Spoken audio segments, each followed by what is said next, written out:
Assalamu alaikum wa rahmatullahi ta'ala wa barakatuh.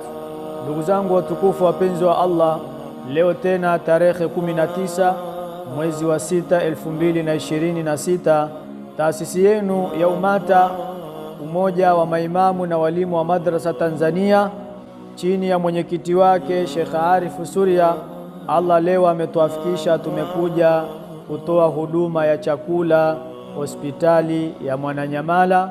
Kama mnavyoona ndugu zangu watukufu wapenzi wa Allah, hii ni huduma ambayo tumeifanya leo kuwaletea wagonjwa chakula pamoja na maji, pamoja na wahudumu pia kuwapa chakula. Wauguzi wote ndugu zangu wamepata huduma ya chakula. Ndugu zangu wapenzi wa Allah, katika mambo ambayo Allah subhanahu wa ta'ala anatuhusia wala ambao wanaostahiki kupewa. Kwa hiyo ndugu yangu Muislamu, hii juhudi sio ya mtu mmoja, hii juhudi ni ya sote.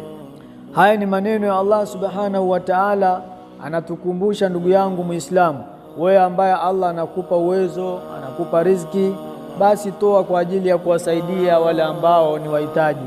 Na Allah subhanahu wa ta'ala anatuambia wataawanu alal birri wattaqwa, basi saidianeni katika wema na uchamungu. Allah subhanahu wa ta'ala anatukumbusha katika jambo hili la kusaidiana.